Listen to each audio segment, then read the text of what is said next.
अब हमारा पूरा टॉपिक जो है वो है पूंजी खाता में, कैपिटल अकाउंट में। तो एफडीआई जरूरी नहीं कि देश में आता ही है, देश से बाहर भी जाता है FDI, foreign direct investment. FPI का निवेश अल्पकालिक होता है और यह देश के शेयर बाजार में निवेश होता है। तो 10 या 10 से अधिक प्रतिशत का अगर वो विदेशी निवेश आ रहा है सूचीबद्ध कंपनी में तो उसको एफडीआई माना जाएगा। कौन से क्षेत्र में अनुमति मार्ग से एफडीआई आएगा या स्वचालित मार्ग से एफडीआई आएगा, ये वित्त मंत्रालय ही डिसाइड करते हैं। अगर एफडीआई आ रहा है तो वो तकनीक आधारित उत्पादन पर जोर देगा और तकनीक आधारित उत्पादन कभी भी रोजगार को नहीं बल्कि बेरोजगारी को बढ़ाता है। क्या एफपीआई को सेबी में पंजीकृत करवाना अनिवार्य होता है? एक्स कंपनी क्या शर्त रखता है कि जब आरएफआईआई निवेश करेगा भारत के शेयर बाजार में तो उससे कहना कि वो केवल एक्स कंपनी के ही शेयर में निवेश करे। अब ऐसा क्या होगा, $100 करोड़ में अगर एक्स कंपनी के शेयर को खरीदना शुरू कर दे आरएफआईआई बहुत ज्यादा, डोंट यू थिंक कि एक्स कंपनी के शेयर का मूल्य बहुत तेजी से बढ़ जाएगा? कंपनियां जानबूझकर अपने शेयर के मूल्य को बढ़ा रही है, जिसको प्राइस रिगिंग कहा जाता है। हेलो बच्चों, कैसे हैं आप सभी? तो संभव बैच के अपने लास्ट लेक्चर 15वें लेक्चर में मैं ऋषि जैन आप सभी का हार्दिक अभिनंदन करता हूं। वैदेशिक क्षेत्र, पूंजी प्रवाह और मुद्रा परिवर्तनशीलता पर हम लोग बात करेंगे आज। पूंजी प्रवाह और मुद्रा परिवर्तनशीलता, और इसी के साथ आपका इकोनॉमी का सारा लेक्चर समाप्त होता है। मैंने पूरा प्रयास किया है कि उसके साथ न्याय हो। प्लीज़ अगर कोई कह रहा हो कि 15 लेक्चर में कैसे इकोनॉमी पूरी हो जाएगी, तो ज़रा उसी के नोट्स उठा करके अपने नोट से कंपेयर कर लेना, तो लगेगा कि 15 क्लास में आपको कम नहीं बहुत ज़्यादा दिया गया है। और साथ में मैंने तो आपको एक और ऑप्शन दिया ना कि मेरी एक करंट इकोनॉमी की क्लास होती है हर फ्राइडे शाम 8 बजे, उससे भी अपने आप को जोड़ कर रखो और मेरे जो टेलीग्राम चैनल है उससे भी जुड़ जाओ। तो बस काम ख़त्म। कोई भी आपको और एक्स्ट्रा सोर्स की ज़रूरत नहीं है, कहीं भटकने की ज़रूरत नहीं है। मैं हूँ ना इकोनॉमी के लिए। और मैं उम्मीद करूँगा कि इस लेक्चर के बाद कम से कम मुझे कहीं ना कहीं अपने इस यहाँ यहाँ तो याद रखोगे ही रखोगे कि पूरी कोशिश किया कि अच्छे से पढ़ाऊँ और अच्छे से आपको कंटेंट दे पाऊँ, है ना। तो चलिए फिर आज अपने लास्ट टॉपिक में बात करते हैं, ताकि मैं विदा हूँ। विदा होना भी अच्छा है, ताकि कोई नया टॉपिक आपके लिए, नया सब्जेक्ट स्टार्ट होगा। लेकिन मिस करूँगा आप लोगों को। उम्मीद करता हूँ कि थोड़ा बहुत आप लोग भी मुझे मिस करेंगे। चलिए तो शुरू करते हैं आज का लेक्चर। तो आज हम लोग जो टॉपिक पढ़ रहे हैं, टॉपिक पर हमारा है, अब हम लोगों ने पिछले टॉपिक पर चालू खाता को पढ़ा पूरा, भुगतान संतुलन के। अब हमारा पूरा टॉपिक जो है वो है पूंजी खाता में, कैपिटल अकाउंट में। कैपिटल अकाउंट पर बात करेंगे हम लोग।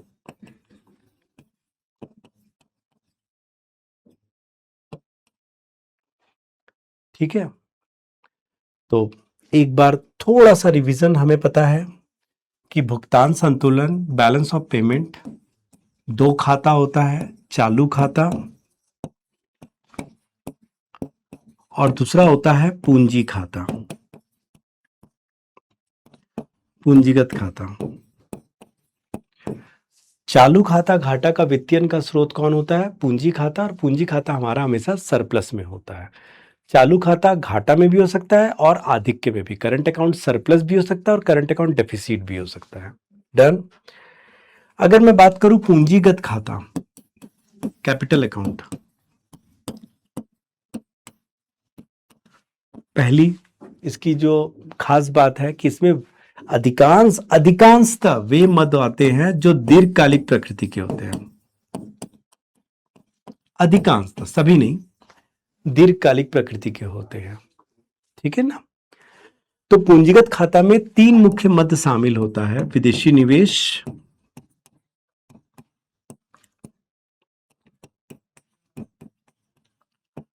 विदेशी ऋण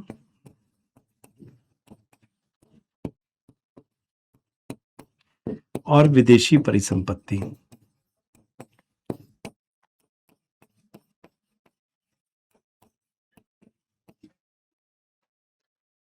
और विदेशी परिसंपत्ति। सबसे पहले हम लोग बात करते हैं विदेशी निवेश।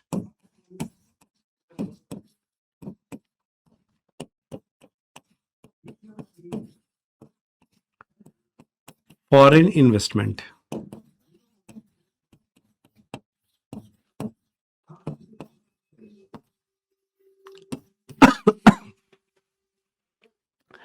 सिंपल, ऐसा निवेश जो विदेशों से प्राप्त होता है या वह निवेश जो भारत से विदेशों में जाता है उसको हम विदेशी निवेश कहेंगे। मैं इसलिए कह रहा हूं कि एफडीआई जरूरी नहीं कि देश में ही आएगा, भारत से भी एफडीआई बाहर जाता है। तभी तो अब नेट एफडीआई की बात करते हैं। नेट एफडीआई का मतलब जो एफडीआई इनफ्लो हो रहा है और जो एफडीआई बाहर जा रहा है, दोनों को माइनस कर देंगे तो नेट एफडीआई की बात कर। मैं फिर से बोल रहा हूं, अब नेट एफडीआई की बात कर रहे हो। भारत का नेट एफडीआई बहुत तेजी से नीचे गिरा है। नेट एफडीआई का मतलब क्या होता है? एफडीआई इनफ्लो, कितना एफडीआई इनफ्लो हुआ है, और माइनस एफडीआई आउटफ्लो,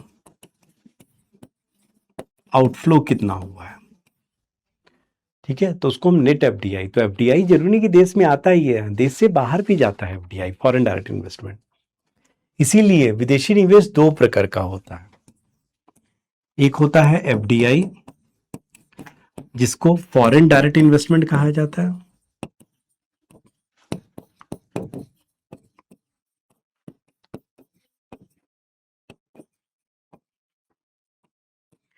विदेशी प्रत्यक्ष निवेश।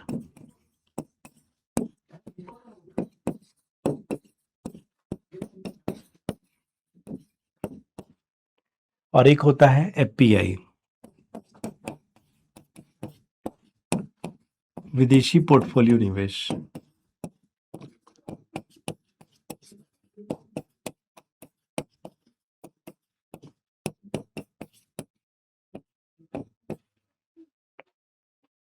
सिंपल अगर मैं बात करूं कि एफडीआई और एफपीआई के बारे में, दोनों ही विदेशी निवेश हैं। एफडीआई का निवेश अगर बात करते हैं तो ये दीर्घकालिक होता है। सिंपल अगर मैं बात कर रहा हूं, ये दीर्घकालिक प्रकृति का होता है, ये लंबे समय के लिए आता है। और दूसरी बात है कि ये देश के आधारभूत संरचना में निवेश होता है।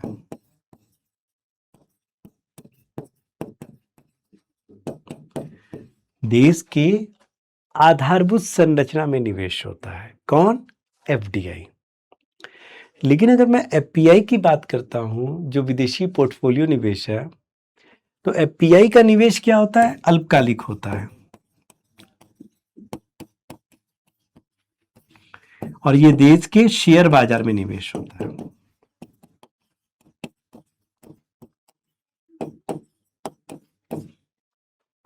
देश के शेयर बाजार में निवेश होता है। फॉरेन इन्वेस्टमेंट, विदेशी निवेश दो होता है, एफडीआई और एफपीआई। एफडीआई का निवेश दीर्घकालिक होता है और यह देश के आधारभूत संरचना में निवेश होता है। एफपीआई का निवेश अल्पकालिक होता है और यह देश के शेयर बाजार में निवेश होता है। कहाँ होता है? देश के शेयर बाजार में निवेश होता है। डन। बहुत ध्यान से समझना, अगर हम एफडीआई और अगर हम बात करते हैं एफपीआई की,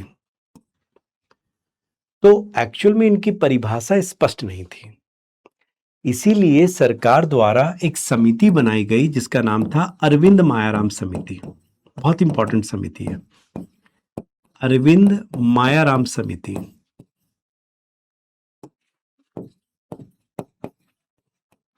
सरकार द्वारा अरविंद मायाराम समिति का गठन किया गया और अरविंद मायाराम समिति ने एफडीआई और एफपीआई की परिभाषा को क्या किया? स्पष्ट किया। उन्होंने कैसे स्पष्ट किया? उन्होंने कहा कि अगर हम देश में दो कंपनियां हो सकती हैं। कंपनी दो प्रकार की हो सकती है, एक सूचीबद्ध कंपनी लिस्टेड और दूसरा गैर सूचीबद्ध कंपनी अनलिस्टेड कंपनी।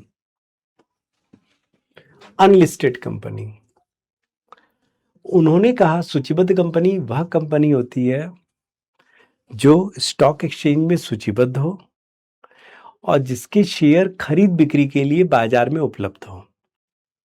फिर से बोल रहे हैं, सूचीबद्ध कंपनी वे कंपनी होती है जिसके शेयर स्टॉक एक्सचेंज में सूचीबद्ध हो और जिसके शेयर बाजार में खरीद बिक्री के लिए उपलब्ध होते हैं उसे हम सूचीबद्ध कंपनी कहते हैं। और वह कंपनी जैसे रिलायंस है, टाटा है, सब जितने भी आप इन्फोसिस देख रहे हैं, रिलायंस है, टाटा है, अडानी है, सब सूचीबद्ध कंपनी है।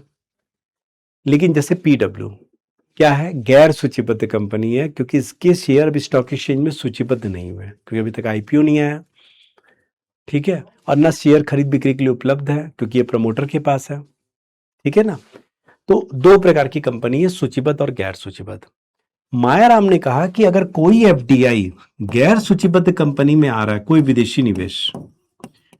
विदेशी निवेश बाहर से निवेश अगर गैर सूचीबद्ध कंपनी में आ रहा है भारत में, तो उसको हमेशा एफडीआई माना जाएगा।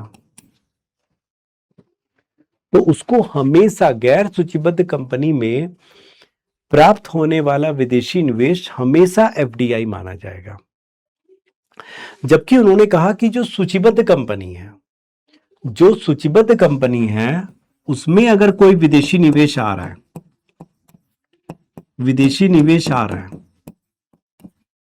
ठीक है, अगर ये सूचीबद्ध कंपनी में विदेशी निवेश 10% या अधिक आ रहा है, 10% मतलब उसके स्वामित्व, जैसे मान लीजिए सूचीबद्ध कंपनी ए है, ठीक है ना, अब इसका 100% स्वामित्व जो है ये मिस्टर ए के पास है, तो इसमें अगर 10% इस स्वामित्व में से, इस ओनरशिप में अगर 10% या अधिक का विदेशी निवेश आ रहा है, तो जितना का विदेशी निवेश होगा, जैसे मान लो सी ने इसमें 20% का निवेश किया, तो इसका मतलब है सी के पास 20% स्वामित्व चला जाएगा, ओनरशिप, और ए के पास अब कितना बचा रहेगा, 80% बचा रहेगा। ठीक है ना। तो 10 या 10 से अधिक प्रतिशत का अगर वो विदेशी निवेश आ रहा है सूचीबद्ध कंपनी में, तो उसको एफडीआई माना जाएगा, फॉरेन डायरेक्ट इन्वेस्टमेंट, एफडीआई कहा जाएगा। और यदि 10% से कम का अगर आ रहा है, 10% से अगर कम का विदेशी निवेश आ रहा है, 10% से अगर कम का विदेशी निवेश आ रहा है, तो उसको क्या माना जाएगा, उसको एफपीआई माना जाएगा, एफपीआई माना जाएगा, फॉरेन पोर्टफोलियो इन्वेस्टमेंट। ये सूचीबद्ध कंपनी में। और उन्होंने कहा कि अगर शर्त के साथ सूचीबद्ध कंपनी में शर्त के साथ आ रहा है और वो 10% से कम है, तो भी उसको क्या माना जाएगा, एफडीआई ही माना जाएगा, क्योंकि वो शर्त है, यही है कि वो धीरे धीरे अपने आप को 10 या 10 से अधिक कर लेगा। तो एफडीआई और एफपीआई की परिभाषा स्पष्ट हो गई है मायाराम द्वारा। क्या है, पहला नंबर 1, गैर सूचीबद्ध कंपनी में प्राप्त होने वाला कोई भी विदेशी निवेश एफडीआई ही माना जाएगा। जबकि अगर हम सूचीबद्ध कंपनी की बात करेंगे तो उसमें 10% या उससे अधिक का अगर निवेश आ रहा है तो वो एफडीआई, और अगर 10% से कम का निवेश आ रहा है तो उसको एफपीआई कहेंगे सूचीबद्ध कंपनी में। और सूचीबद्ध कंपनी में अगर शर्त के साथ आ रहा है, ठीक है, 10% से कम, तो भी उसको एफडीआई मानेंगे। ठीक है, तो ये एफडीआई और एफपीआई की परिभाषा को स्पष्ट किया गया। डन, एकदम वेरी गुड। अब अगर मैं एफडीआई और एफपीआई में अंतर स्पष्ट करूं,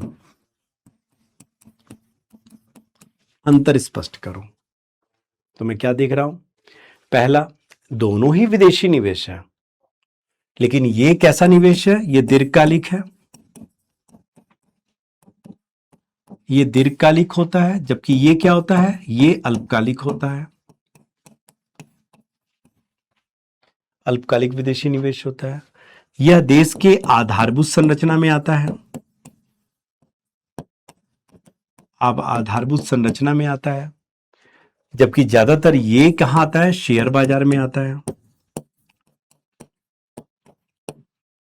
शेयर बाजार में प्राथमिक और द्वितीयक दोनों बाजार में आता है, प्राथमिक में भी आता है और अब द्वितीयक में भी, दोनों में आ सकता है यह।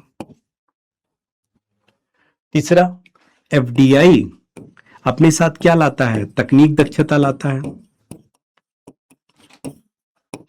जबकि एफपीआई कोई तकनीक दक्षता लेकर नहीं आता है। एफडीआई अपने साथ प्रबंधन कुशलता लेकर आता है,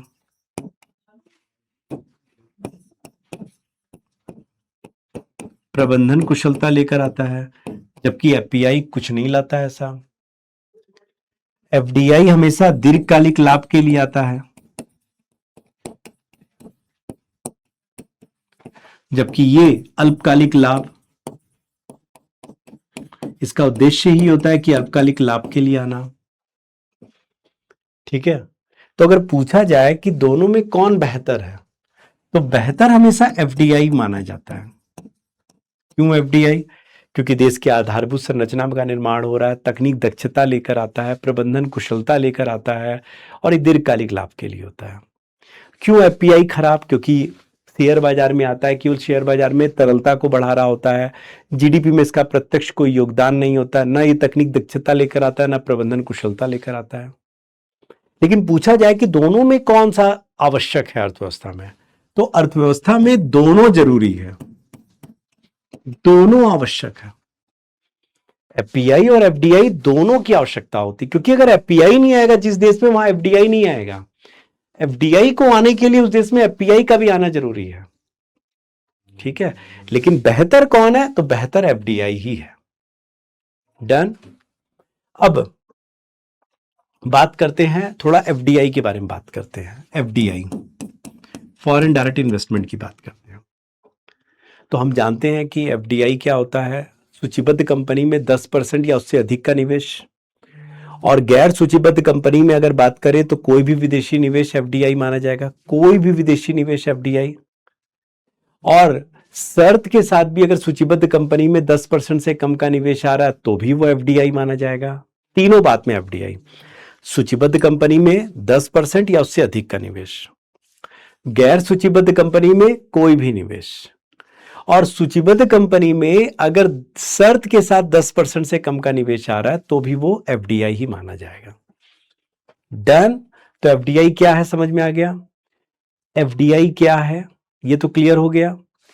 अब एफडीआई जो होता है, बात को समझना बहुत ध्यान से, कि एफडीआई की अगर हम बात करते हैं, एफडीआई दो प्रकार से देश में आता है, क्योंकि आधारभूत संरचना में आता है, तो ये दो प्रकार से आता है। एक आता है ग्रीनफील्ड परियोजना में, एक आता है ग्रीनफील्ड में, और दूसरा आता है ब्राउनफील्ड में। ब्राउनफील्ड में ग्रीनफील्ड का मतलब है अगर परियोजना नया है, अगर परियोजना नया है, बिल्कुल नया, मान लीजिए कोई नया एयरपोर्ट बन रहा है, नया कोई कंपनी बन रहा है, नया आधारभूत संरचना बन रहा है, तो वो होगा ग्रीनफील्ड। लेकिन अगर मान लीजिए कोई एयरपोर्ट है, उसका नवीनीकरण हो रहा है, पहले से स्थापित आधारभूत संरचना, तो ये क्या होगा? ब्राउनफील्ड। ये पूर्व स्थापित है, ये पूर्व स्थापित अगर कोई आधारभूत संरचना है, उसके नवीनीकरण पर का काम हो रहा है, उन्नतीकरण का काम हो रहा है, उन्नयन का काम हो रहा है, तो फिर उसको हम ब्राउनफील्ड कहेंगे। ठीक है, तो एफडीआई दोनों में आता है, ग्रीनफील्ड और ब्राउनफील्ड परियोजना, दो प्रकार की परियोजना पर इसका निवेश होता है, ग्रीनफील्ड और ब्राउनफील्ड परियोजना में। डन। अब अगर बात करते हैं एफडीआई आने के मार्ग, रूट क्या है एफडीआई आने का, तो दो मार्ग है एफडीआई आने का भारत में। एक को कहा जाता है स्वचालित मार्ग, ऑटोमेटिक रूट, और एक होता है अनुमति मार्ग।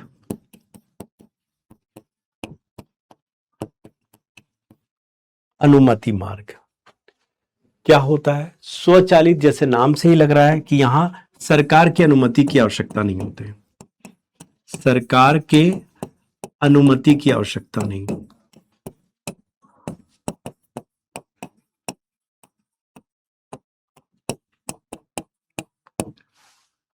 केवल आने के 30 दिन पूर्व, 30 दिन पूर्व आरबीआई को नोटिस देना होगा।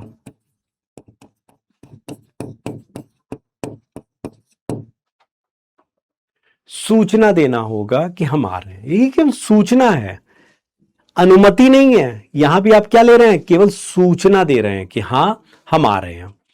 इसीलिए क्योंकि आरबीआई कहां है? मुंबई में है, इसीलिए इसको मुंबई मार्ग भी कहा जाता है,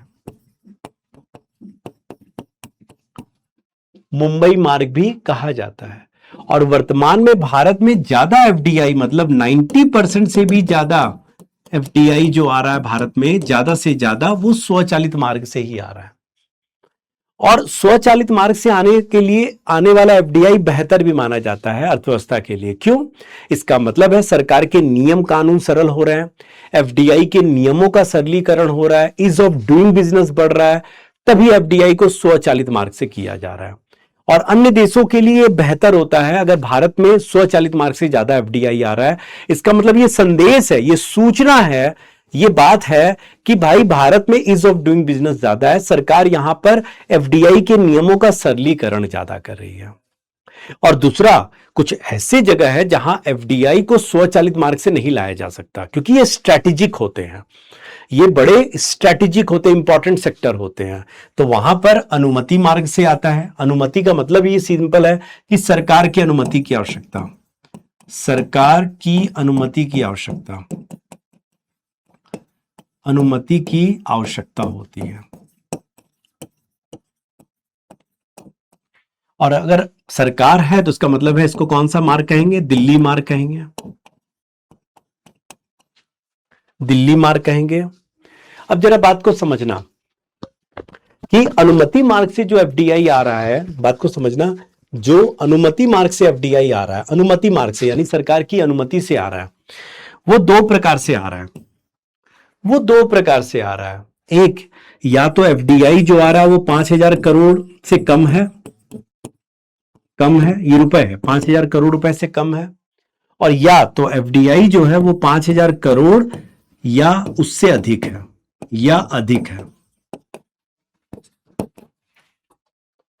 अगर एफडीआई 5,000 करोड़ रुपए से अधिक है तो सिंपल वहां पर अनुमति जो है वो सीसीईए देगा, cabinet committee of economic affair. याद करो, आर्थिक मामलों के कैबिनेट समिति द्वारा, एमएसपी में याद करो, एफआरपी में आर्थिक मामलों के कैबिनेट समिति द्वारा इसकी अनुमति मिलेगी। लेकिन एफडीआई अगर 5,000 करोड़ से कम है तो ध्यान रखना, पहले यहां पर अनुमति देने के लिए एक बोर्ड होता था जिसका नाम था एफआईपीबी बोर्ड, एफआईपीबी यानी foreign investment promotion board, foreign investment promotion board, board हुआ करता था। लेकिन सरकार द्वारा इसको 2017-18 में समाप्त कर दिया गया। क्यों? वही, क्योंकि ज्यादा एफडीआई भारत में 92% के लगभग तो स्वचालित मार्ग से आ रहा है और अनुमति मार्ग से केवल 8% आ रहा है, और 8% में भी 5,000 करोड़ से कम वाला एफडीआई बहुत कम है, 1-2% है। उसके लिए इतने बड़े बोर्ड की क्या आवश्यकता है? सरकार ने कहा वो डिपार्टमेंट जो होगा, जिस डिपार्टमेंट में एफडीआई आ रहा होगा मंत्रालय में, वो मंत्रालय या डिपार्टमेंट ही उसकी अनुमति देगा। और इसके लिए सरकार ने एफआईपीबी बोर्ड को तो समाप्त कर दिया और इसकी जगह सरकार ने एक पोर्टल शुरू किया है जिसका नाम है एफआईएफपी पोर्टल, यानी फॉरेन इन्वेस्टमेंट फैसिलिटेशन पोर्टल।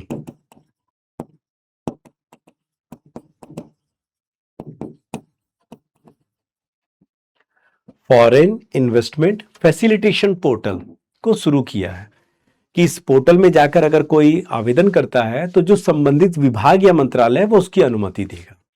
एफआईएफपी इसको 2021 से शुरू किया गया, वर्ष 2021 से शुरू किया गया। ठीक है, तो ये एफडीआई आने के दो मार्ग हैं, इसको जरा अच्छे से समझ लो। एफडीआई आने के दो कौन से मार्ग हैं? एक स्वचालित मार्ग है और एक दूसरा अनुमति मार्ग है। स्वचालित मार्ग जहां एफडीए, जहां किसी के सरकार की अनुमति की आवश्यकता नहीं है, केवल आने के पहले आरबीआई को 30 दिन पूर्व नोटिस देना होता है, इसीलिए इसको मुंबई मार्ग कहा जाता है। और भारत में अधिकांश एफडीआई स्वचालित मार्ग से आ रहा है, जबकि अनुमति मार्ग जहां सरकार की अनुमति की आवश्यकता होती है, इसीलिए इसको दिल्ली मार्ग कहा जाता है। और अनुमति मार्ग से प्राप्त होने वाला एफडीआई दो प्रकार से आता है, एक 5,000 करोड़ रुपए से कम या 5,000 करोड़ या उससे अधिक। 5,000 करोड़ या उससे अधिक होगा तो उसके लिए CCA, cabinet committee of economic affair से आपको अनुमति लेना होगा। और अगर 5,000 करोड़ से कम है, अगर 5,000 करोड़ रुपए से कम है तो उसको एफआईएफपी पोर्टल यानी फॉरेन इन्वेस्टमेंट फैसिलिटेशन पोर्टल जो है वहां पर आवेदन करना होगा और संबंधित विभाग या मंत्रालय उसकी अनुमति दे देगा। डन। अब हुआ क्या, कोरोना महामारी के समय सरकार ने देखा कि चीन, क्योंकि कोरोना में अर्थव्यवस्था मंदी में था, बहुत सारी कंपनियां का लॉस जा रहा था, बहुत ज्यादा लॉस में वो जा रही थी, उनका वैल्यू नीचे जा रहा था। तो सरकार ने गौर किया कि चीन की बहुत सारी कंपनियों ने भारत की कंपनियों में निवेश करना शुरू कर दिया और ये ठीक नहीं था, हमारी संप्रभुता के लिए ठीक नहीं था, आर्थिक संप्रभुता के लिए। तो उस समय 2020 में सरकार ने एफडीआई के नियमों का थोड़ा सा नियमों में परिवर्तन किया, संशोधन किया। क्या संशोधन किया? सरकार ने कहा कि अगर कोई एफडीआई, ध्यान से सुनना, अगर कोई एफडीआई भारत में उन पड़ोसी देशों, क्योंकि चीन के साथ टारगेट चीन को नहीं कर सकते थे, कि उन पड़ोसी देशों के साथ आए जिसके साथ भारत अपनी थल सीमा साझा करती है, थल सीमा, तो वहां केवल और केवल अनुमति मार्ग से ही एफडीआई आएगा, सरकार की अनुमति से ही एफडीआई आएगा। ठीक है ना। अब इसमें चीन आ गया, श्रीलंका नहीं है क्योंकि श्रीलंका जलमार्ग को हमारे साथ में शेयर करता है, तो वहां पर वो इससे बाहर हो गया। ठीक है।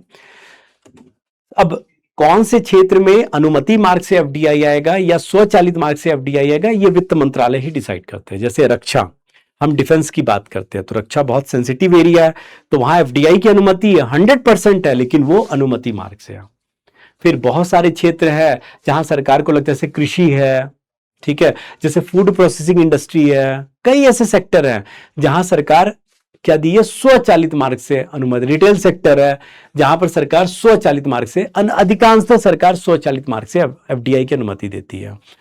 पहले सरकार क्या करती थी, पहले सरकार लिस्ट जारी करती थी उन क्षेत्रों में जहां स्वचालित मार्ग की अनुमति है, क्योंकि कम होते थे। अब सरकार लिस्ट जारी करती है वे क्षेत्र जहां अनुमति मार्ग से अनुमति है, बाकी जितने सब स्वचालित मार्ग है। तो अनुमति मार्ग थोड़े बचे, इसीलिए सरकार उसी की लिस्ट जारी करती है। ठीक है ना। डन।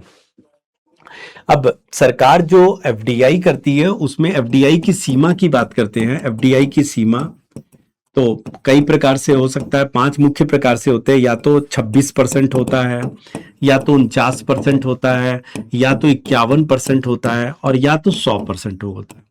डिपेंड करता है। जैसे बीमा में सरकार ने 49% से बढ़ाकर 100% कर दिया, बीमा में, इंश्योरेंस में। तो ये डिपेंड करता है कि सरकार किस क्षेत्र में कितना एफडीआई बढ़ाना चाहती है, यानी विदेशी निवेश की अनुमति देना चाहती है। अगर मैं एफडीआई के बारे में बात करूं तो एफडीआई के बारे में 2-3 बातें एकदम क्लियरली दिमाग में बैठाइए। पहला, कि भारत में सबसे ज्यादा एफडीआई सेवा क्षेत्र में आता है, इंफॉर्मेशन टेक्नोलॉजी में। भारत में सबसे अधिक एफडीआई किस क्षेत्र में आता है? अगर मैं बात करूं, भारत में सबसे अधिक एफडीआई जो है वो सेवा क्षेत्र में, हमेशा याद रखना। और सेवा क्षेत्र में भी कहां पर आता है? सेवा क्षेत्र में भी आईटी सेक्टर में, इंफॉर्मेशन टेक्नोलॉजी में सबसे ज्यादा एफडीआई आता है, पहला।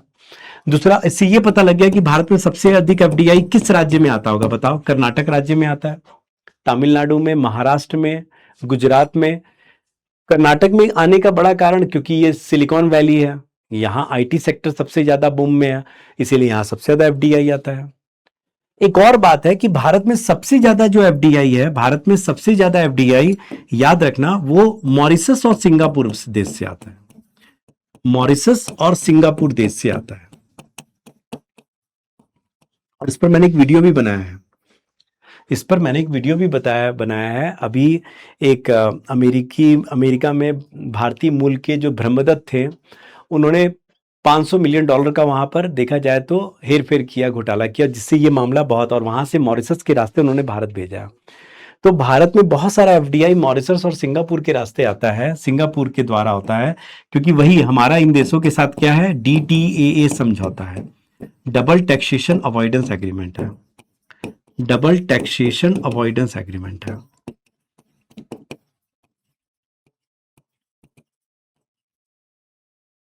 दोहरा कराधान परिहार समझौता, ठीक है, डीटीए समझौता है। और भारत कई देशों के साथ, 100 से भी अधिक देशों के साथ ये समझौता किया हुआ है। और जनरली इस देश से क्यों आ रहा है? क्योंकि ये कर स्वर्ग देश है,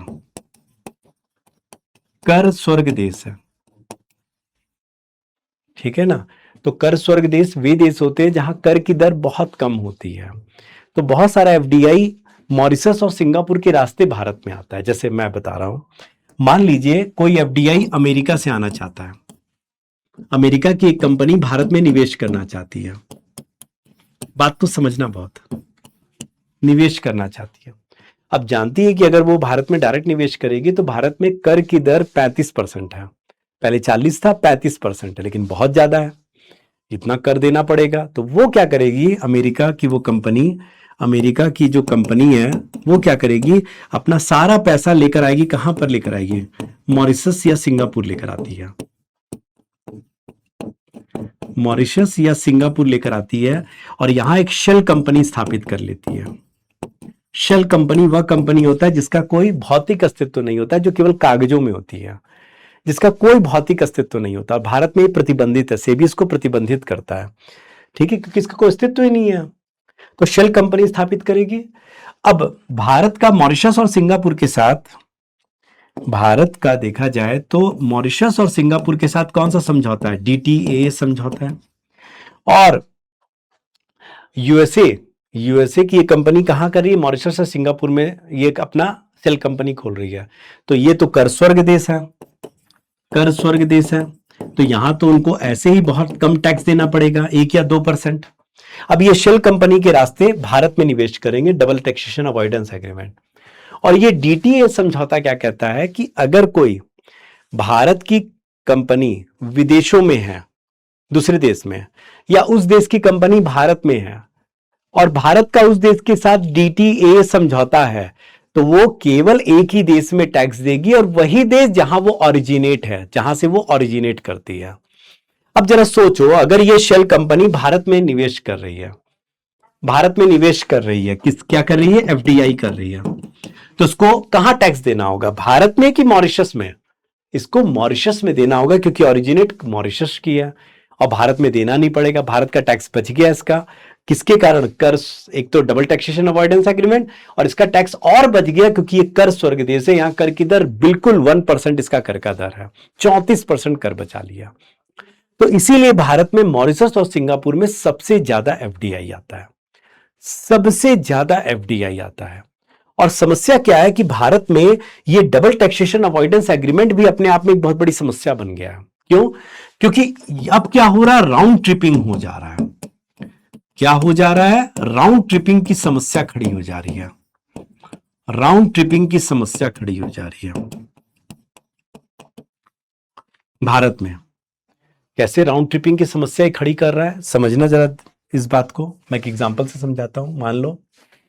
मान लो भारत, ठीक है ना,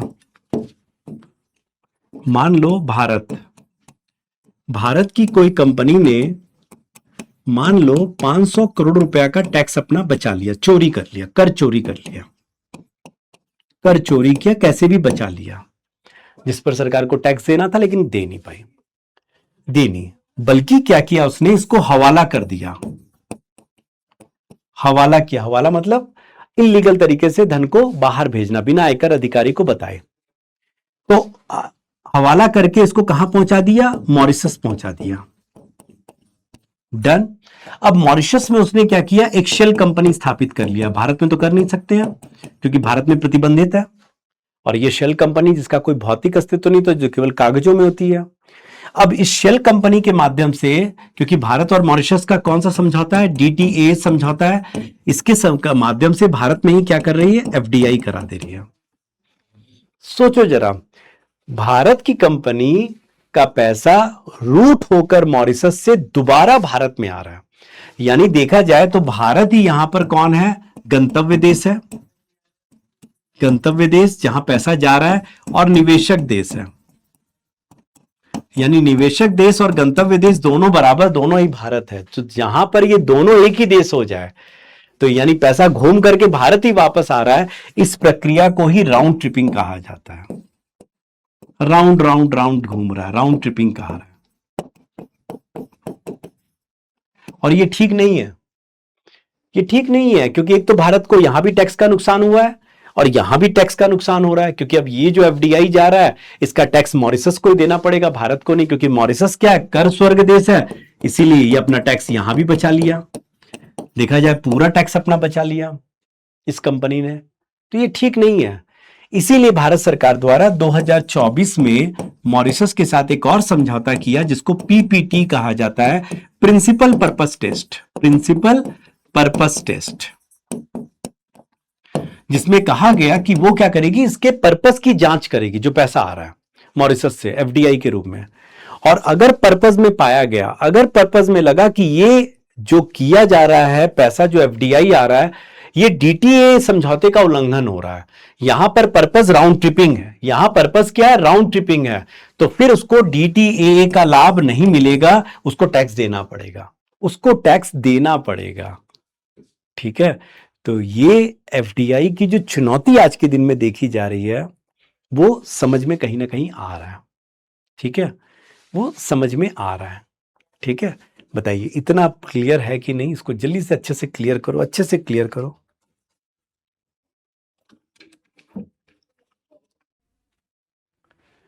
तो अगर ये समझ में आ गया है, राउंड ट्रिपिंग अच्छे से हो गया है, तो हम लोग इसके आगे बढ़ते हैं।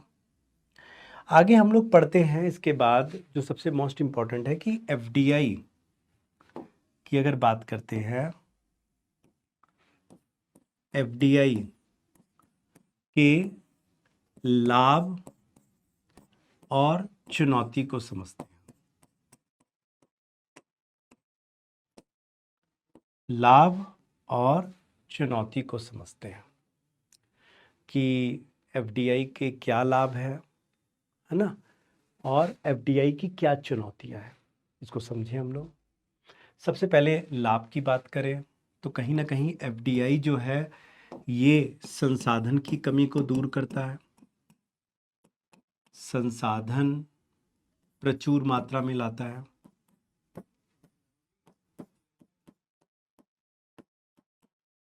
ठीक है ना, संसाधन इसके पास बहुत होते हैं, they always come with the deep pocket.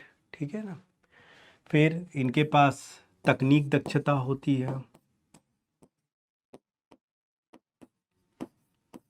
फिर इनके पास प्रबंधन कुशलता होती है,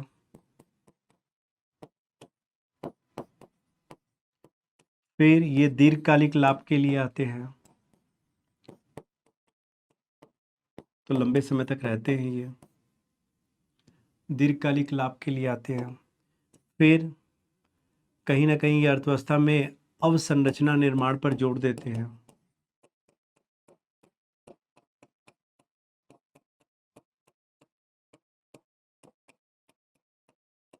निर्माण पर अधिक जोर देते हैं।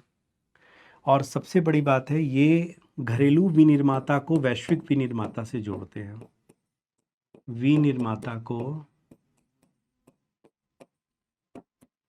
वैश्विक विनिर्माता से जोड़ते हैं।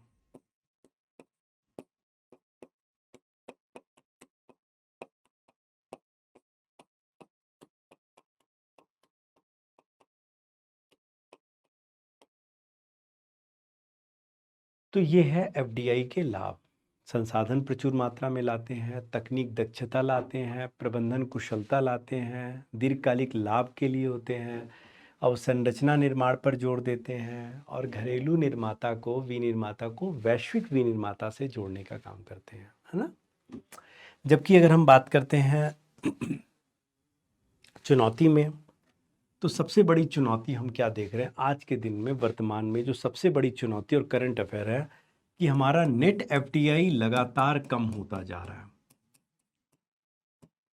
लगातार कम होता जा रहा है। नेट एफडीआई का मतलब कितना एफडीआई आ रहा है और कितना एफडीआई जा रहा है, आउटफ्लो हो रहा है, तो वो जो बचा हुआ उसको नेट एफडीआई हमारा बहुत कम गिरता जा रहा है, ये नेट एफडीआई। ठीक है, एक तो नेट एफडीआई का कम होना बहुत बड़ी चुनौती है। ठीक है, सरकार का उद्देश्य $100 बिलियन एफडीआई हर वर्ष आना चाहिए, लेकिन हमारे देश में 70 या $80 बिलियन ही आ रहा, $80 बिलियन। ठीक है, फिर दूसरी बड़ी चुनौती हो रही है कि कहीं ना कहीं ये रोजगार विहीन समृद्धि को बढ़ावा देता है, रोजगार विहीन समृद्धि, जॉबलेस ग्रोथ को बढ़ावा देता है। ऑब्वियसली अगर एफडीआई आ रहा है तो वो तकनीक आधारित उत्पादन पर जोर देगा, और तकनीक आधारित उत्पादन कभी भी रोजगार को नहीं बल्कि बेरोजगारी को बढ़ाता है। समृद्धि दर तो बढ़ाएगा ही बढ़ाएगा, ठीक है, लेकिन वो पर्याप्त रोजगार सृजित नहीं कर पाएगा, जिसको जॉबलेस ग्रोथ कहेंगे, जॉबलेस ग्रोथ को बढ़ाता है। फिर ये कंपनी के निर्णय लेने की क्षमता को प्रभावित करता है, निर्णय क्षमता को प्रभावित करता है, क्षमता को प्रभावित करता है, ठीक है। फिर ये कहीं ना कहीं क्षेत्रीय विषमता को लाता है, क्षेत्रीय विषमता को लाता है। कैसे? आप देखिए ना, एक राज्य गुजरात पश्चिम में सबसे ज़्यादा एफडीआई आ रहा है, और वही असोम जो पूर्व में है वहाँ बहुत कम एफडीआई आता है, न के बराबर। तो कहीं ना कहीं पूर्व बनाम दक्षिण, पूर्व बनाम पश्चिम और उत्तर बनाम दक्षिण राज्यों के बीच आय की असमानता को बढ़ा रहा है। कौन? एफडीआई कहीं ना कहीं बढ़ा रहा है।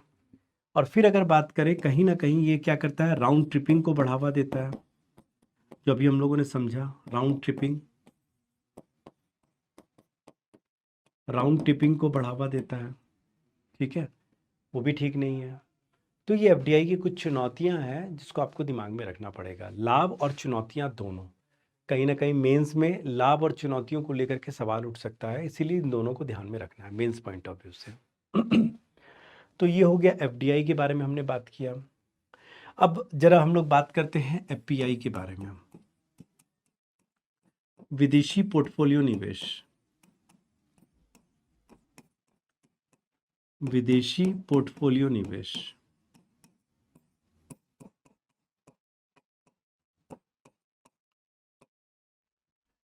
पोर्टफोलियो इसलिए कहा जाता है, पहली बात तो एफपीआई का जो निवेश होता है वो अल्पकालिक होता है, क्योंकि अल्पकालिक लाभ के लिए आते हैं, अल्पकालिक लाभ के लिए आते हैं। इनको हॉट मनी, उष्ण मुद्रा निवेश या हॉट मनी इन्वेस्टमेंट भी कहा जाता है। उष्ण मुद्रा निवेश या हॉट मनी इन्वेस्टमेंट भी कहा जाता है। हॉट मनी क्यों? क्योंकि इनमें शीघ्र पलायन की प्रवृत्ति, कैपेबिलिटी होता है शीघ्र पलायन, लाभ कमाए और तुरंत ये पलायन कर जाता है दूसरे देश में, इसीलिए इनको हॉट मनी इन्वेस्टमेंट कहा जाता है। तीसरा, ये निवेश हमेशा कहाँ आता है? शेयर बाजार में आता है, प्राथमिक और द्वितीयक बाजार में। चौथा, देखा जाए सूचीबद्ध कंपनी में, सूचीबद्ध कंपनी में, सूचीबद्ध कंपनी में 10% से कम का निवेश, 10% से कम अगर आ रहा है तो उसको एफपीआई माना जाएगा। गैर सूचीबद्ध कंपनी में नहीं, गैर सूचीबद्ध कंपनी में कोई भी निवेश एफडीआई माना जाएगा, ठीक है। और इनमें कोई प्रबंधन कुशलता और तकनीक दक्षता, इनमें इनको ना स्वामित्व तो मिलता है, इसीलिए कोई प्रबंधन कुशलता नहीं होती इनमें, ठीक है ना, कोई प्रबंधन क्षमता इनमें नहीं होती है।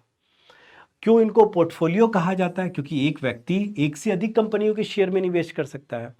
मान लीजिए एक कंपनी है एक्स, और वो क्या कर रहा है, ए बी सी तीनों कंपनियों के शेयर को खरीद रहा है, तो वो जो उसके उसके बास्केट में देखा जाए तो ए बी और सी तीनों कंपनियों के शेयर हैं, तो कहीं ना कहीं इसको पोर्टफोलियो निवेश कहा जाता है, पोर्टफोलियो इन्वेस्टमेंट भी कहा जाता है। किसको? एफपीआई को, ठीक है, डन। इसीलिए तो अच्छा, एफपीआई का निवेश दो प्रकार से होता है। एफपीआई का निवेश जो होता है, अगर हम इसके निवेश की बात करें तो दो प्रकार से आता है, ठीक है। दो प्रकार मतलब कौन कौन सा प्रकार? एक आता है कंपनी के रूप में, कंपनी के रूप में, जिसको हम लोग कहते हैं एफआईआई, जिसे हम क्या कहते हैं? एफआईआई, यानी विदेशी संस्थागत निवेशक,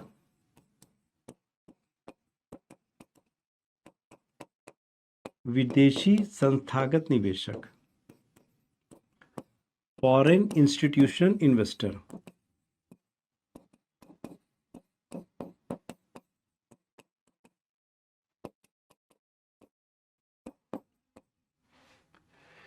एक तो कंपनी के रूप में आता है, और एक व्यक्ति या व्यक्ति समूह के रूप में आ सकता है, व्यक्ति या व्यक्ति समूह के रूप में आता है, लेकिन 10% से ज़्यादा नहीं आएगा। इसको हम लोग बोलते हैं QFI, यानी क्वालिफाइड फॉरेन इन्वेस्टर,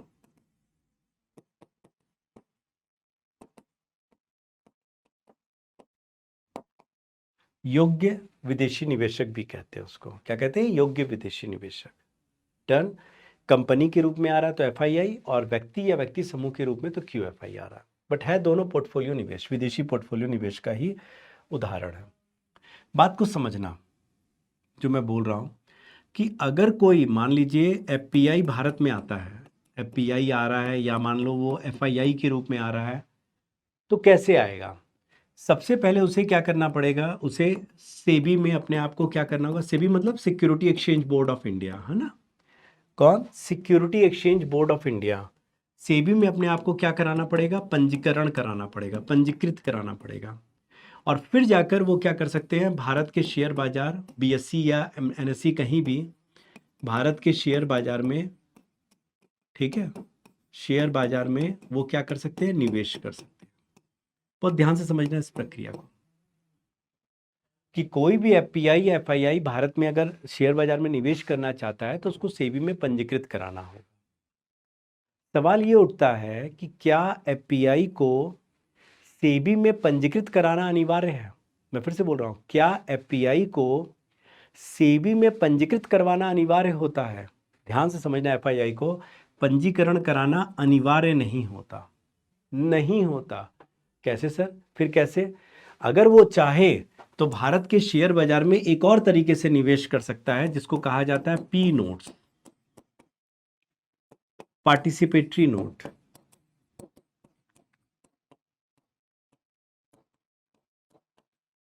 सहभागिता नोट्स।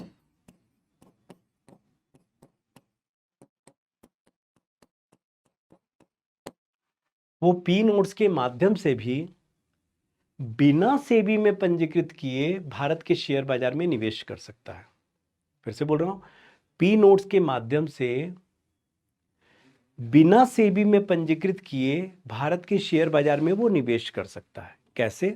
बात को समझना, ध्यान से समझना। मान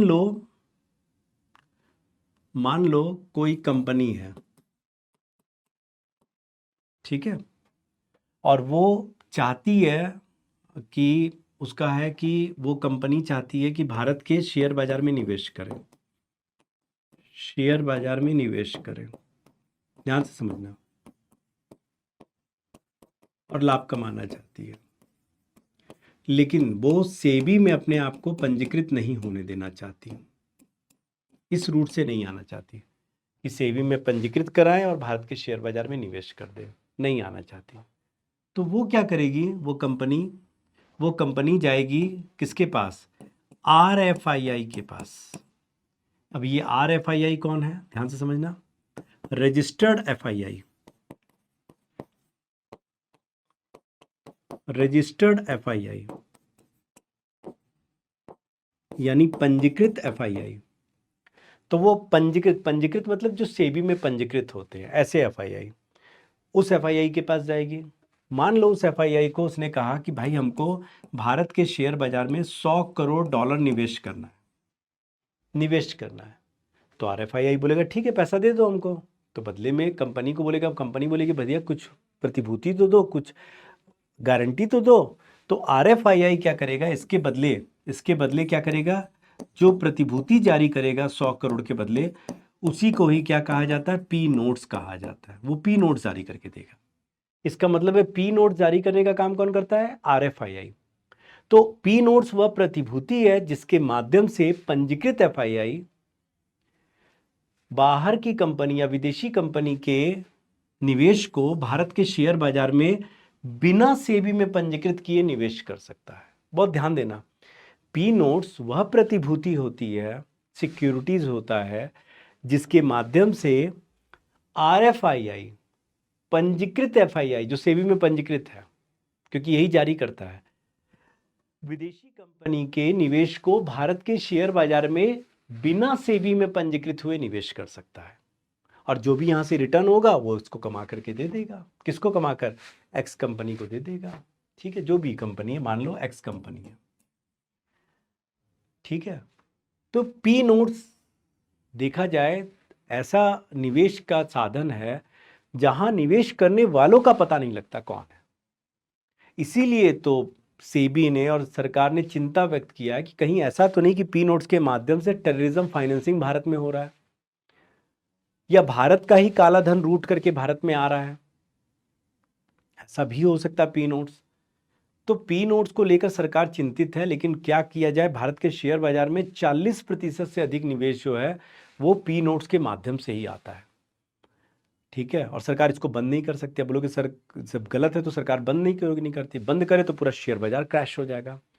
हालांकि सेबी ने एक कदम उठाया इसके लिए कि अगर कोई पी नोट्स के माध्यम से निवेश कर रहा है आरएफआईआई, तो आरएफआईआई को उसका केवाईसी करवाना पड़ेगा। आरएफआईआई को उसका केवाईसी करवाना पड़ेगा। इससे कम से कम उस व्यक्ति की पहचान तो होगी कि आखिर पैसा कहां से हो रहा है।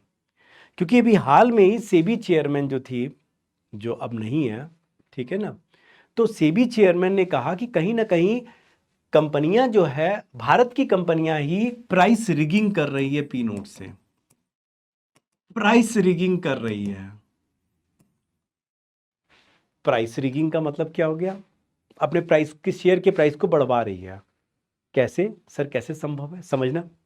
मान लीजिए कंपनी एक्स जो है भारत की कंपनी है, अब इसने अपना पैसा, अगर कुछ इसके पास काला धन है, जानती है वो कंपनी की अगर शेयर बाजार में निवेश करेंगे सेबी में पंजीकृत होकर के, तो ये काला धन पता लग जाएगा, आरबीआई पूछेगा भाई फेमा कानून से। तो वो क्या करेगी, हवाला के माध्यम से इस पैसे को बाहर भेज देगी। मान लीजिए बाहर वो एक एम कंपनी के पास भेज दी। अब एम कंपनी को बोलेगी कि तुम ये 100 करोड़ डॉलर जो है ये भारत के शेयर बाजार में निवेश करो, लेकिन सेबी के माध्यम से मत आना, क्योंकि सेबी के माध्यम से आओगे तो हम भी पकड़े जाएंगे। तो तुम कहां से आओ, तुम पी नोट्स के माध्यम से आओ, तुम एफआईआई के पास जाओ, आरएफआईआई। अब आरएफआईआई पी नोट्स देगा, 100 करोड़ डॉलर लिया और जाकर निवेश कर देगा। लेकिन एक्स कंपनी क्या शर्त रखता है कि जब आरएफआईआई निवेश करेगा भारत के शेयर बाजार में, तो उससे कहना कि वो केवल एक्स कंपनी के ही शेयर में निवेश करे, कि वो केवल एक्स कंपनी के शेयर में निवेश करे। अब ऐसा क्या होगा, 100 करोड़ डॉलर में अगर एक्स कंपनी के शेयर को खरीदना शुरू कर दे आरएफआईआई बहुत ज्यादा, डोंट यू थिंक कि एक्स कंपनी के शेयर का मूल्य बहुत तेजी से बढ़ जाएगा, तेजी से बढ़ जाएगा। कंपनियां जानबूझकर अपने शेयर के मूल्य को बढ़ा रही है, जिसको प्राइस रिगिंग कहा जाता है, प्राइस रिगिंग कहा जाता है। ऐसा क्यों कर रही कंपनी, एक तो बाजार में अपना एम कैप मार्केट कैपिटलाइजेशन बढ़ाने के लिए बाजार पूंजीकरण, पढ़े हो, कुल शेयरों की संख्या गुणे प्रति शेयर बाजार मूल्य, और दूसरा कहीं ना कहीं कंपनी शेयर के माध्यम से भी क्या करती है, या लोग जो है शेयर रखकर भी बैंक से उधार लेते हैं। तो प्राइस रिगिंग में क्या हो गया, 100 का शेयर का 200 रुपया हुआ, अब उसमें उधार 150 रुपया का ले लिया, लेकिन एक्चुअल वैल्यू तो 100 रुपया है, तो जैसे ही नीचे गिरेगा बैंक को नुकसान हो जाएगा। ठीक है, तो ये प्राइस रिगिंग की समस्या भी देखने को मिली है करंट अफेयर में चर्चा में, इसलिए इसको दिमाग में बैठाओ। ठीक है ना, कैसे हो रहा है, क्या हो रहा है, प्राइस रिगिंग क्या है, ये सब बातों को भी दिमाग में बैठाओ। ठीक है, डन। तो एफडीआई और एफपीआई दोनों हमें अच्छे से समझ में आ गया है, दोनों। अच्छा एक बात और भी है, ध्यान रखना, दिस इज वेरी इंपॉर्टेंट, कि एफपीआई जो है, जो एफपीआई है, याद रखना, this is very important, FPI अब भारत सरकार की प्रतिभूति में निवेश कर सकता है, भारत सरकार की प्रतिभूति में डायरेक्ट निवेश कर सकता है, पहले नहीं कर पाता था, प्रतिभूति में निवेश कर सकता है। अब आरबीआई ने इसकी अनुमति दे दी है कि एफपीआई चाहे तो भारत सरकार की प्रतिभूति लाइक ट्रेजरी बिल में, कोष पत्र में, लाइक दिनांकित प्रतिभूति में चाहे तो वो निवेश कर सकता है। ठीक है ना, वो निवेश कर सकता है।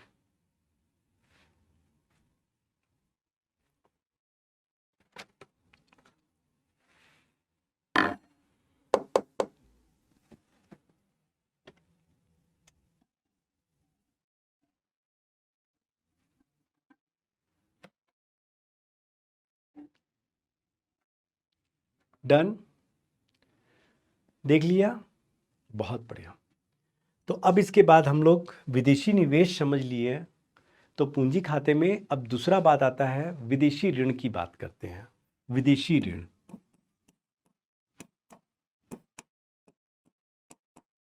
Foreign date.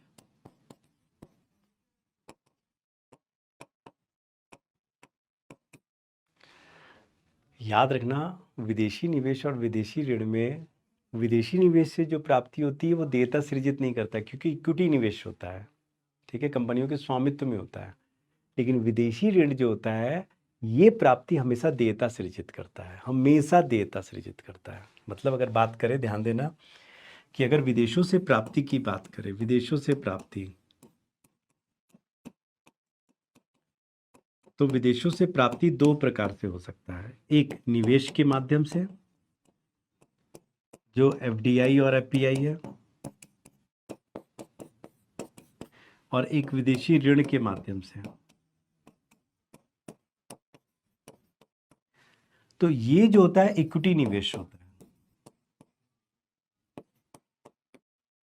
और ये क्या होता है, ये उधार होता है। तो ये हमेशा देयता सृजित करता है,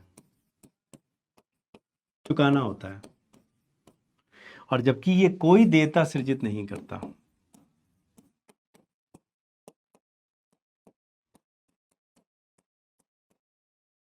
दिस इज वेरी इंपॉर्टेंट, क्योंकि यूपीएससी ने 2020 में या 21 में सवाल पूछा है पीटी में, प्रीलिम्स में।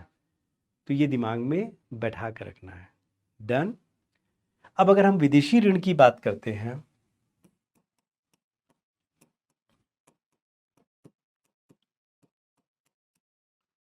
तो वर्तमान में भारत का विदेशी ऋण लगभग 736 बिलियन डॉलर है।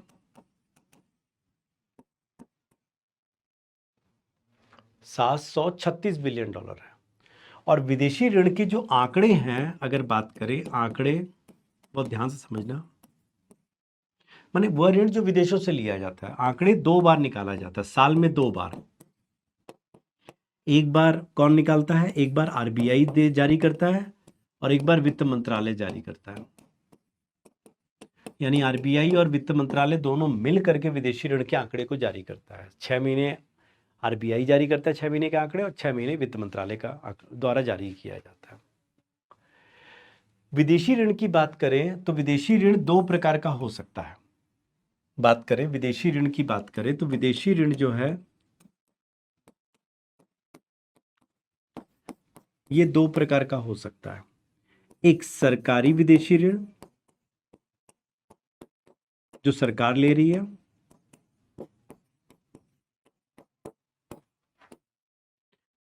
केंद्र या राज्य सरकार ले रही है, जो दोनों ले सकती है। और दूसरा क्या होता है, दूसरा होता है गैर सरकारी विदेशी ऋण। ठीक है। और गैर सरकारी विदेशी ऋण में क्या क्या आता है, ईसीबी आता है, एक्सटर्नल कॉमर्शियल बोरोविंग। याद रखना, मैंने करंट अफेयर वाले क्लास में जो फ्राइडे शाम 8 बजे होता है, और ये ओनली आईएएस हिंदी मीडियम जो बैच है हमारा है, वहाँ पर देखिएगा, लाइव में दिखेगा आपको। तो ईसीबी पर मैंने बहुत डिस्कस किया, करिएगा। एक्सटर्नल कॉमर्शियल बोरोविंग है, एनआरआई जमाएं हैं, एनआरआई जमाएं हैं। तो ये सब क्या है, गैर सरकारी है। और ध्यान रखिएगा कि भारत के विदेशी ऋण में सबसे अधिक हिस्सा गैर सरकारी का होता है, ज्यादा होता है। किसकी तुलना में, सरकारी ऋण का। अकेले ईसीबी का जो होता है ये लगभग 37% होता है, एनआरआई जमाए का 24% होता है, जबकि सरकारी विदेशी ऋण पूरा 22% होता है। इन दोनों को मिला दे तो ये लगभग कितना देख लीजिए, लगभग 59%, यानी लगभग 60% इसी को मिलाकर हो रहा है। गैर सरकारी विदेशी ऋण जो है ये लगभग 60 से 65% होता है। तो विदेशी ऋण जो होता है वो गैर सरकारी विदेशी ऋण, उसमें ईसीबी सबसे अधिक होता है, एक्सटर्नल कॉमर्शियल बोरोविंग बताएंगे, और फिर एनआरआई जमाएं होती है जो एनआरआई भारत में जमा करते हैं। और अगर हम विदेशी ऋण की बात करें, विदेशी ऋण की बात करें तो याद रखना, विदेशी ऋण में एक और बात क्या है कि विदेशी ऋण हमेशा डॉलर मुद्रा में व्यक्त होगा, हमेशा डॉलर मुद्रा में व्यक्त होगा। लेकिन क्या विदेशी ऋण केवल डॉलर से बनता है, नहीं। विदेशी ऋण में कई मुद्राएं शामिल होती है, डॉलर होता है, पाउंड होता है, यूरो होता है, येन होता है, रेनमिनबी होता है, कई मुद्राएं शामिल होती है विदेशी ऋण में। लेकिन सबसे अधिक क्या होता है, डॉलर होता है। लगभग 54% जो है ये लगभग डॉलर होता है, 54% केवल डॉलर होता है। तो डॉलर के बाद क्या होता है, डॉलर के बाद ध्यान रखना सबसे ज्यादा रुपया होता है। रुपया में भी हम विदेशी ऋण लेते हैं, ये लगभग 31% होता है, लगभग 31%। मैं फिर से बोल रहा हूं, विदेशी ऋण को डॉलर मुद्रा में व्यक्त किया जाता है, नंबर 1। नंबर 2, विदेशी ऋण में डॉलर समेत अन्य मुद्राएं भी शामिल होती है, रुपया भी होता है। विदेशी ऋण में सबसे अधिक जो होता है वो डॉलर मुद्रा में लिया गया ऋण होता है। डॉलर में, अमेरिकी डॉलर।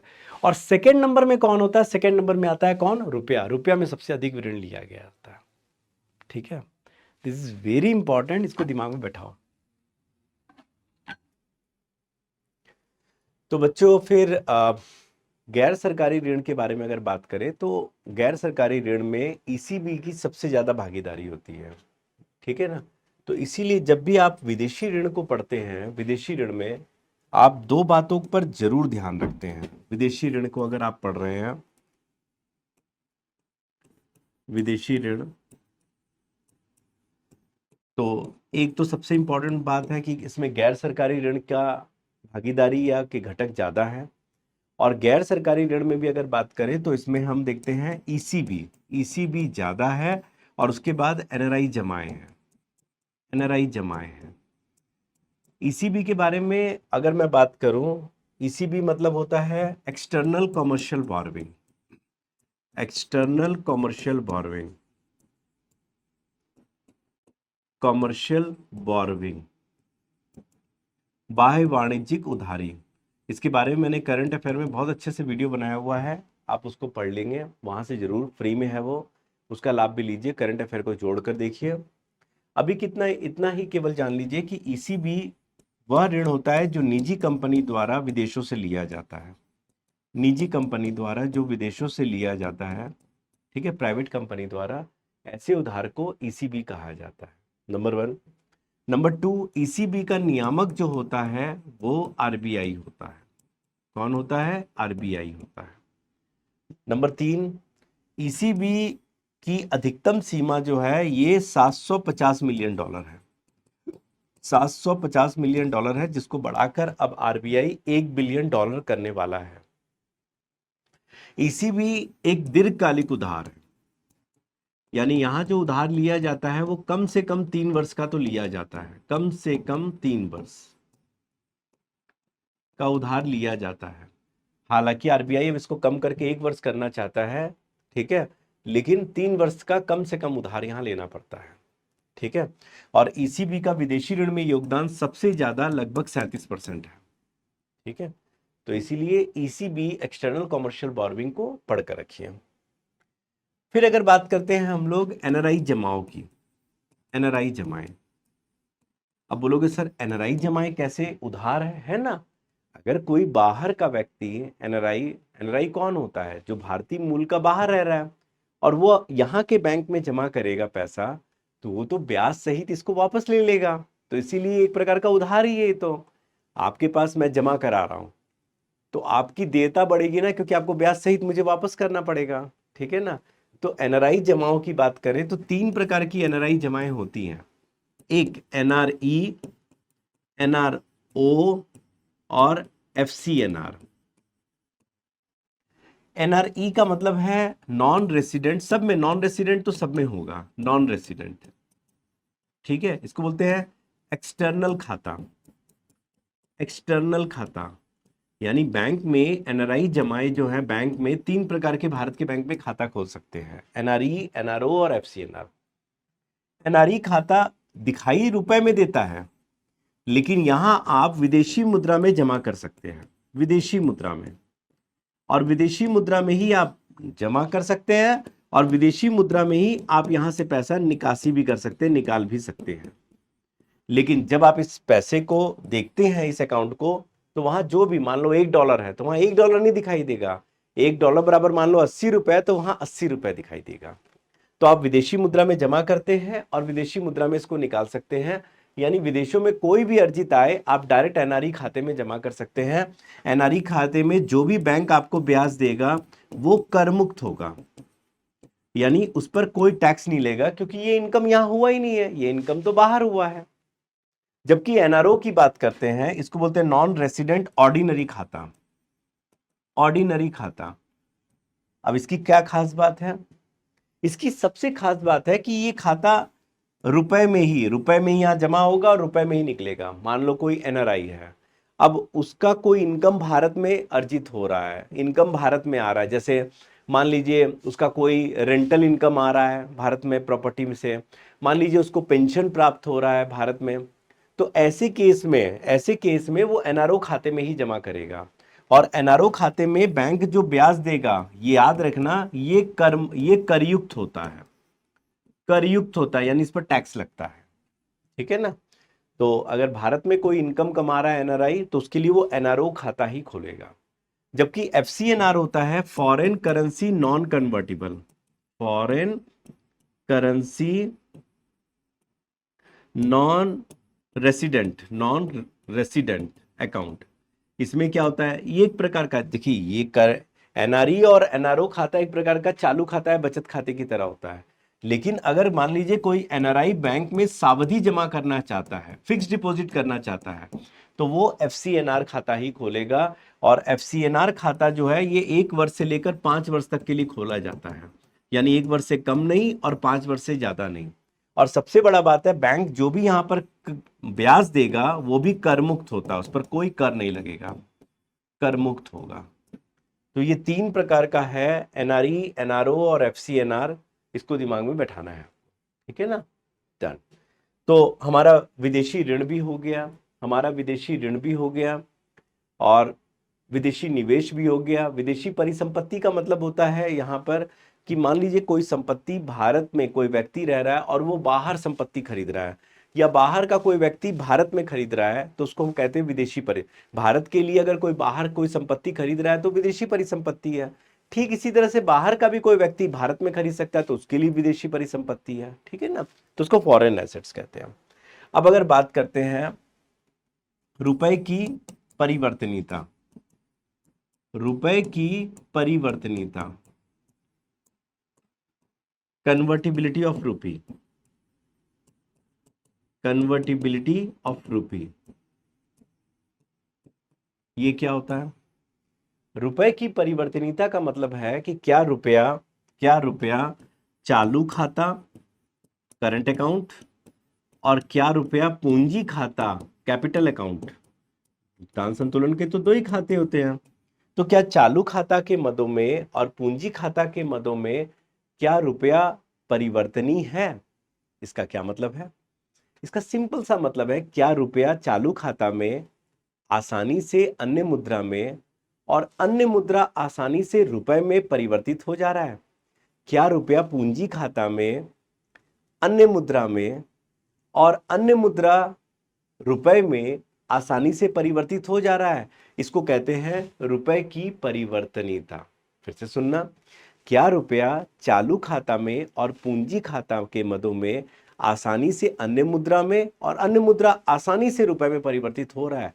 और अगर ऐसा हो रहा है कि अगर वो चालू खाता में और पूंजी खाता में दोनों में आसानी से परिवर्तनीय हो रहा है पूर्ण रूप से, तो इसको हम लोग बोलते हैं रुपए की पूर्ण परिवर्तनीयता, रुपए की पूर्ण परिवर्तनीयता, फुल कन्वर्टिबिलिटी ऑफ रुपी। ये तो आसान हो जाएगा, चीजें बहुत आसान हो जाएंगी। रुपए की पूर्ण परिवर्तनीयता, तो क्या भारत का रुपया पूर्ण परिवर्तनीय है?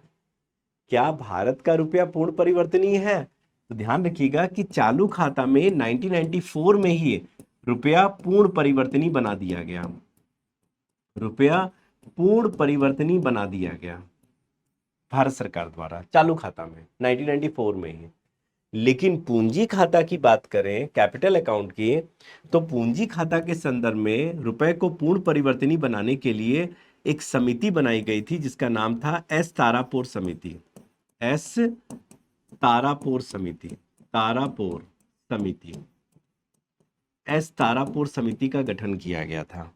और एस तारापोर समिति के सुझाव पर 1996 में रुपए को आंशिक परिवर्तनीय बनाया गया।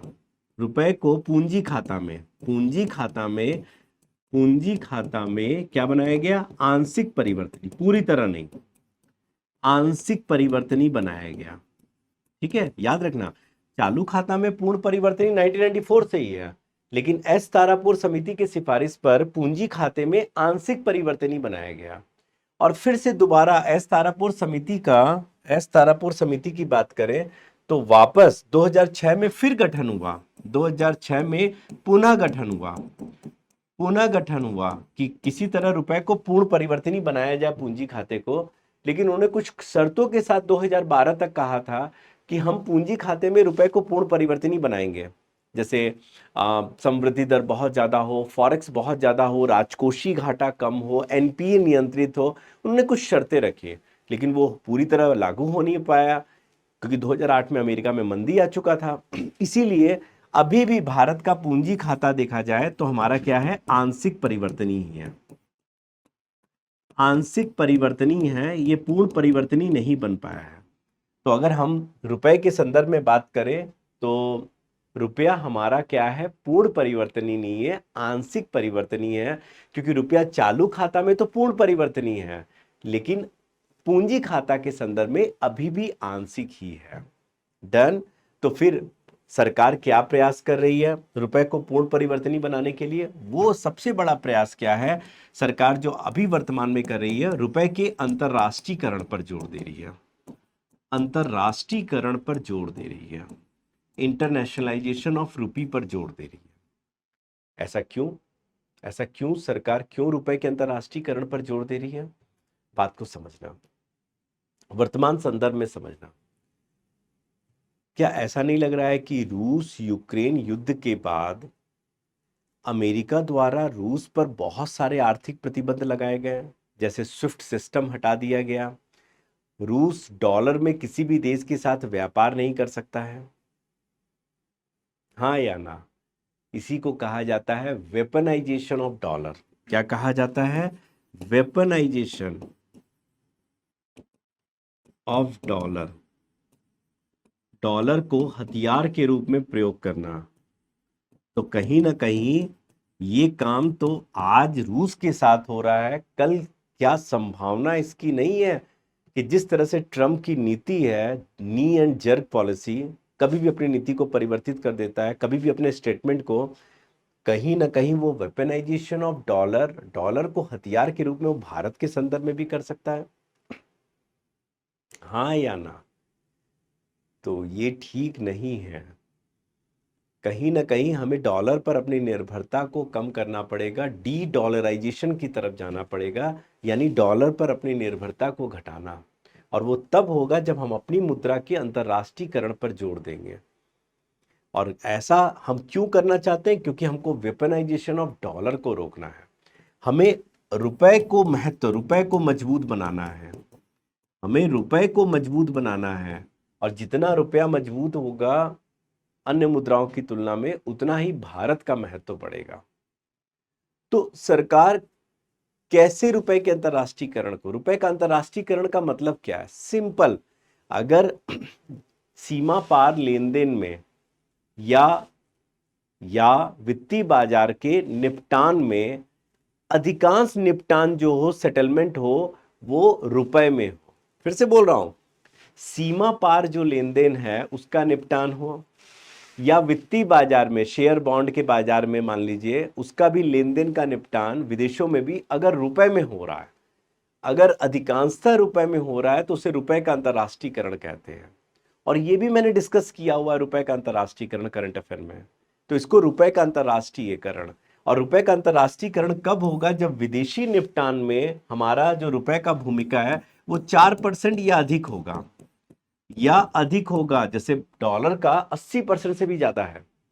और भारत का अभी वर्तमान में अगर बात करें, रुपए का जो हम प्रयोग कर रहे हैं विदेशों में निपटान में, वो मात्र 1.7% है, जो बहुत कम है, जो बहुत कम है। हमें इसे बढ़ाना पड़ेगा, रुपए के अंतरराष्ट्रीयकरण पर जोर देना होगा, रुपए के महत्व को। अगर ऐसा हुआ लाभ, तो सबसे बड़ी बात है कि हम दो लाभ तो देखेंगे। एक तो विनिमय दर जोखिम से बच जाएंगे, विनिमय दर जोखिम से बचेंगे हम।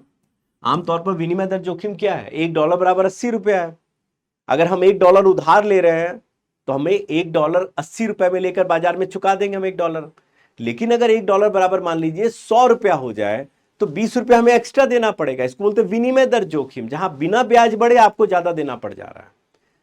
एक्सचेंज रेट रिस्क कहा जाता है। और दूसरा, आपको फॉरेक्स पर हमारी निर्भरता क्या हो जाएगी? कम हो जाएगी। हमें कोई जरूरत नहीं है इतना फॉरेक्स रखने का। इतना फॉरेक्स $700 अरब का हमें फॉरेक्स रखने की कोई आवश्यकता नहीं पड़ेगी अगर रुपए पर हमारी निर्भरता बढ़ जाएगी। तो ये महत्व है, इसका महत्व है रुपए का अंतरराष्ट्रीयकरण।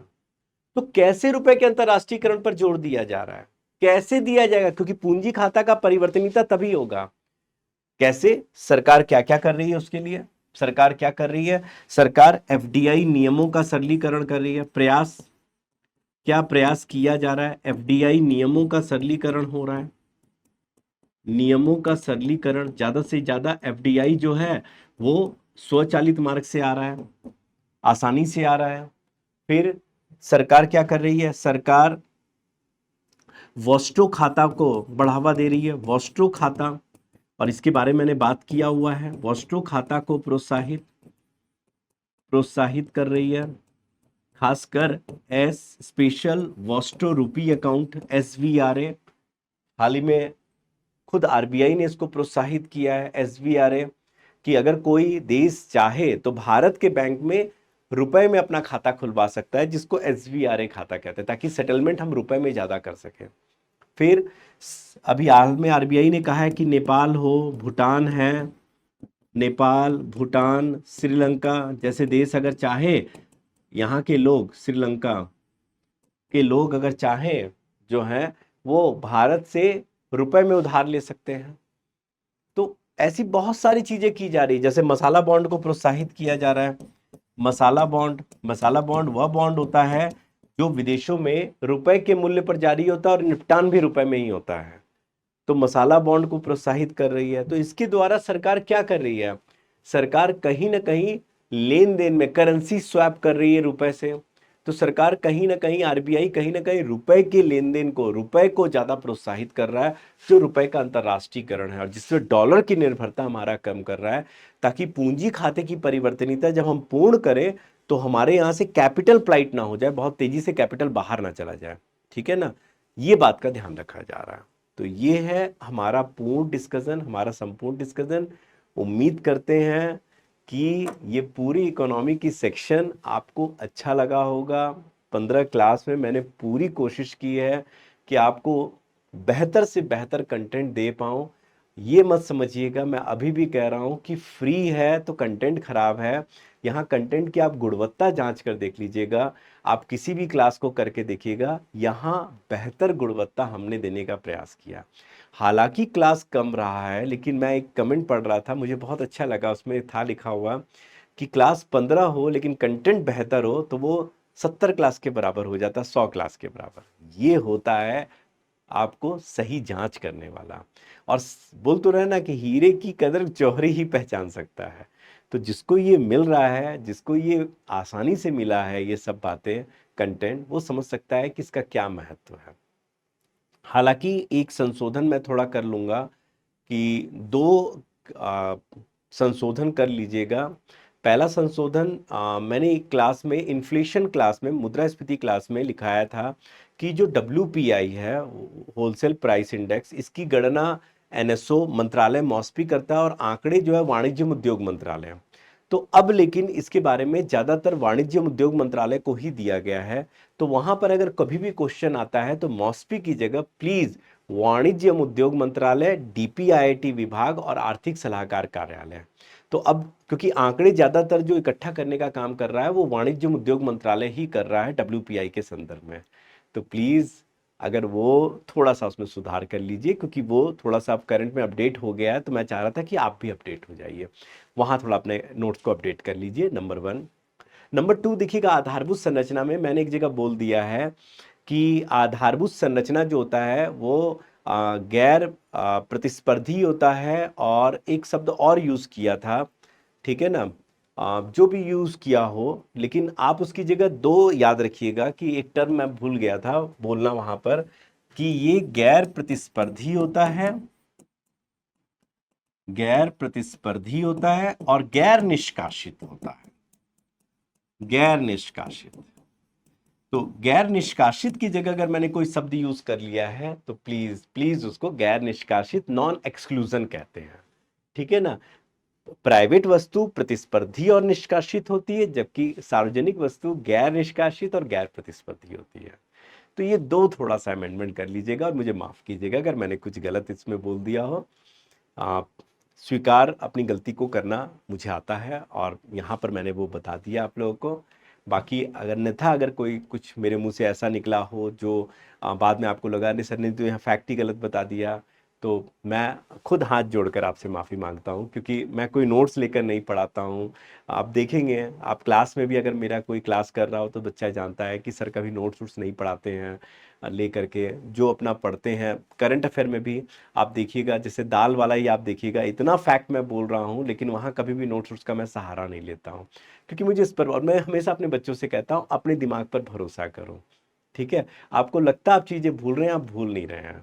ठीक है, और सबसे बड़ी बात है कि यही कहूँगा कि भरोसा अपने ऊपर रखो। ठीक है, देखो बहुत सारे कंटेंट के पीछे मत भागो बच्चों, बहुत मत भागो एकदम, बल्कि कंटेंट को सीमित करो। अब देखो ना, पूरी क्लास अगर आपकी 15 में हो रही तो आपको क्या चाहिए, आप इसको अच्छे से कर लो, बेस तैयार। मेरी करंट अफेयर की फ्राइडे फ्राइडे क्लास आती है, उसको इससे जोड़ना शुरू कर दो, वो एक अलग आपको देगा, अच्छा बेहतर बनाएगा। इसके अलावा क्यों इकोनॉमी में भागना, ये किताब पढ़ना, वो करना, ये करना, अपना टाइम बर्बाद करोगे। और सब्जेक्ट में अपना टाइम दो, तो बड़ा स्मार्ट स्टडी। मैं बोल रहा हूँ सबसे इंपॉर्टेंट कंसिस्टेंसी, कंसिस्टेंसी होना चाहिए। मैंने देखा है कि जब मेरा पहला लेक्चर गया था तो बहुत सारे बच्चों ने देखा, फिर धीरे धीरे संख्या कम होती जा रही है, अभी भी बहुत कम हो रही है। इसका क्या कारण है? क्योंकि सीरियस जो बच्चे हैं वो रह रहे हैं, बाकी नॉन सीरियस बच्चे जा रहे हैं। तो आप समझिए ना, कंपटीशन ऐसे ही कितना कम है। आप खुश हो जाइए कि दिखाया जाता 8-10 लाख बच्चे बैठते हैं, लेकिन वास्तव में सीरियस बच्चे कितने हैं? सीरियस बच्चे बहुत कम होते हैं। तो आपका कंपटीशन बहुत ज़्यादा नहीं है, बस आप बेहतर तरीके से तैयारी कीजिए, कंसिस्टेंसी रखिए, सही डायरेक्शन रखिए, हम लोगों पर भरोसा कीजिए जो पढ़ा रहे हैं यहाँ पर, है ना, उस कंटेंट पर भरोसा कीजिए। और चौथा है, खूब मन लगा करके डेडिकेशन के साथ पढ़िए, डिसिप्लिन होकर के पढ़िए, रिजल्ट तो आएगा ही आएगा। और अपना प्यार बनाए रखिए, है ना।